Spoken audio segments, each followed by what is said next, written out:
Alors, papa, je vais t'expliquer comment on mange un Oreo. Attention, c'est très compliqué. D'abord, on tourne. Fais voir. Hop, hop, hop, hop, hop. Après, on laisse. T'es pas obligé de dire moi, je peux pas m'empêcher. Après, tu remets un bisou d'amoureux. Tu crampes dans le lait. Et après, tu manges. Tu peux essayer? Non. Mais pourquoi? Je crois que c'est pas encore prêt. Seulement Oreo. Bienvenue sur le talk show numéro 1 à la télévision française. Ce soir, je suis heureuse d'accueillir deux personnes très spéciales. 20 ans après la chute de mur de Berlin, nous avons deux invités qui vont parler de leur vie et leur expérience sur l'Holocauste.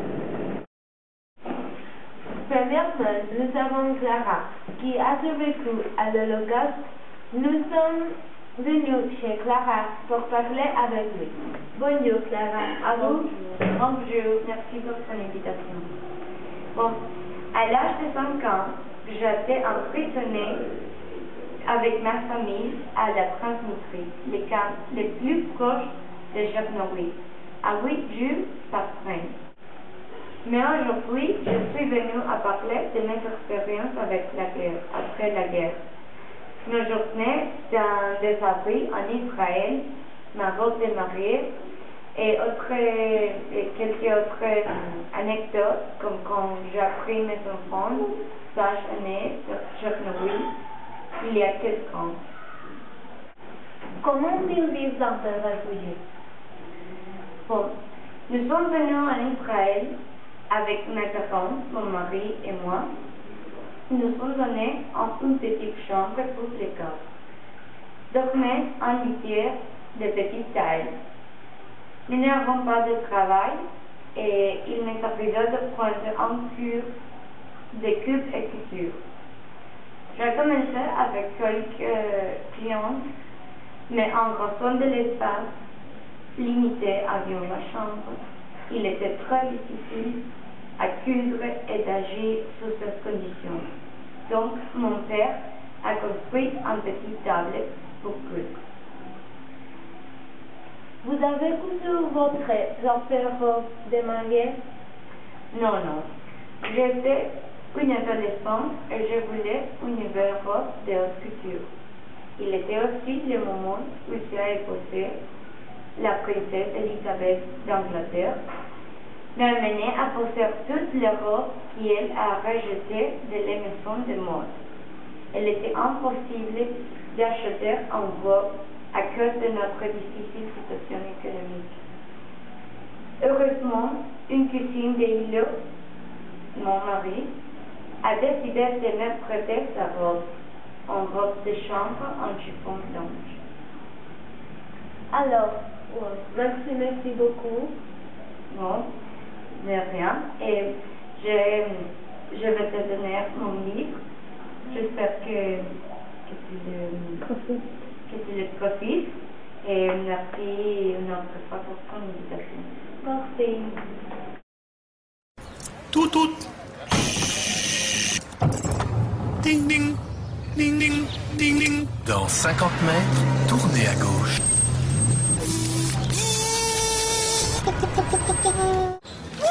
Envie d'une voiture suréquipée? Offrez-vous Citroën C3 Picasso HDI Collection. En plus, la TVA est à 0%, soit 4 580 € d'avantages clients.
Nous sommes intéressés par son film parce qu'aujourd'hui, cela fait 20 ans que le mur de Berlin est tombé.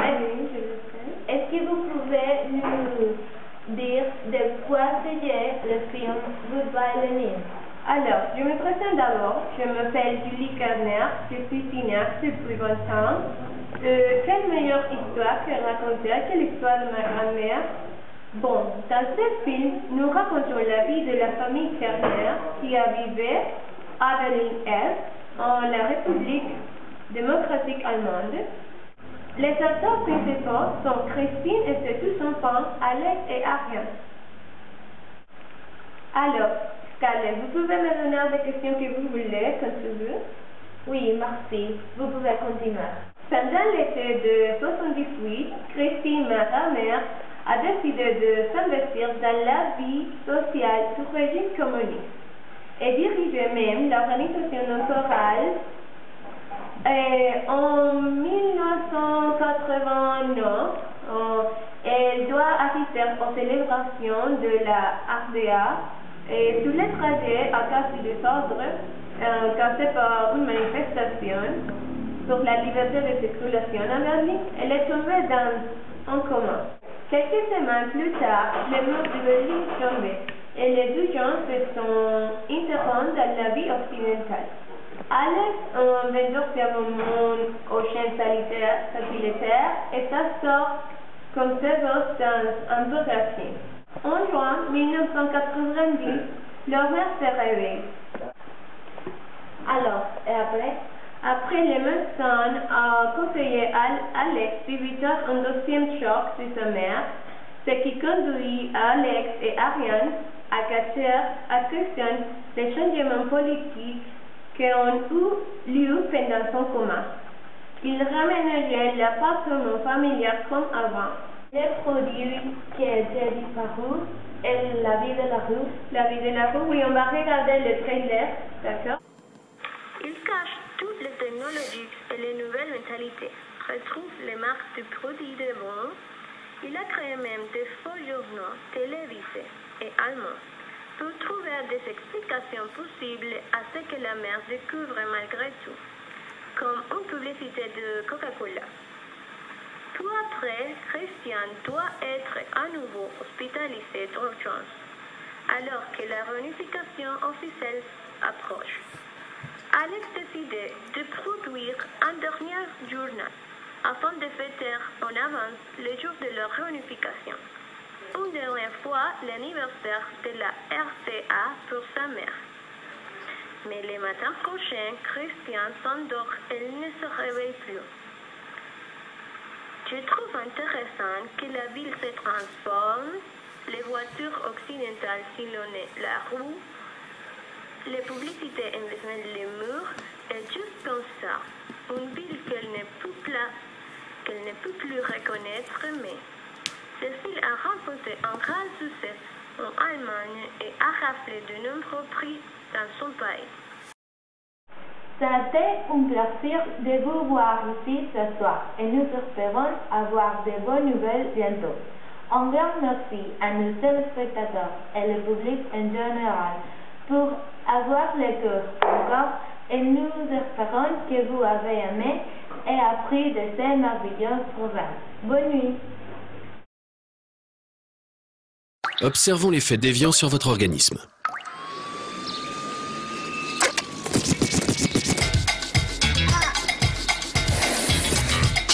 To the hip hop, you hit it to the hip hop, and you don't stop to rock it to the bang bang boogie. Say up jump the boogie to the rhythm of the boogie to beat. Now what you hear is not a test. I'm rocking to the beat, and me, the groove, and my friends are gonna try to move your feet. See, I am Wonder Mike, and I'd like to say hello.